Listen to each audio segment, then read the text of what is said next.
Imperial Avenue cuts through the heart of Logan Heights in San Diego. This pocket park is squeezed in between a business and homes in this predominantly Hispanic neighborhood. Monty Jones of the Logan Heights Community Development Corporation says the spot used to be an eyesore. It was a lot that people dump trash on. You know, when I say trash, I'm just talking about your normal trash. I'm talking about refrigerators, tires. Jones says community residents and volunteers completely transformed that lot a few years ago into the Gilliam Family Community Space and Garden. Okay, so this is a amphitheater space here? Amphitheater space here, 20 foot high for tree house. But this is coming out? This is coming out. The tree house is coming out as well as the garden beds are coming out. What's going on there? Well, the treehouse is coming out because it's a hangout now for what we think is high school truancy. Jones says that truancy is breeding vandalism. There's graffiti scattered throughout the space. The gardens are fallow, and the park's door is not always open.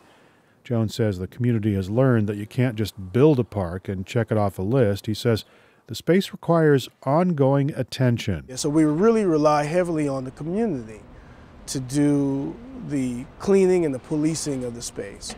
We'll have someone come in overall do some of the things, but we really, for the space to stay vibrant, it really has to be a community-wide effort in order for it to stay active and safe for the neighborhood to use. Volunteers from nearby King Chavez High School will offer the muscle to refresh the space in coming weeks.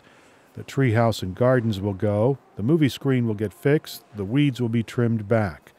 18-year-old Yvonne Santiago says the effort is worth it because she can see what the builders envisioned. It allows kids from the neighborhood to come out and play, to be more active, to not stay in home all day, being on social media. You know, it gives them a place where they can be free and have fun with the rest of the kids in the neighborhood. That community spirit is welcome news to the San Diego Foundation's Katie Rast.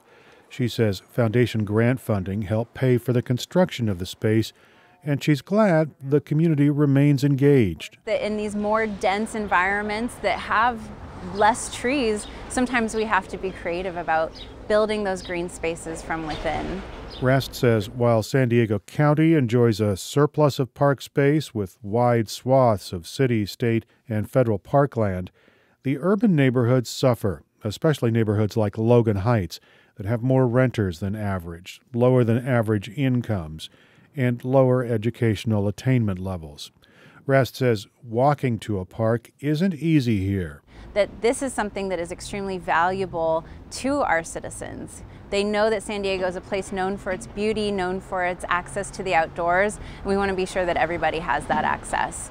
And while the foundation has helped secure more than 50,000 acres of green space in the county since the last report, the inner-city park deficit persists. In some cases, it's tough to find the space to build a park.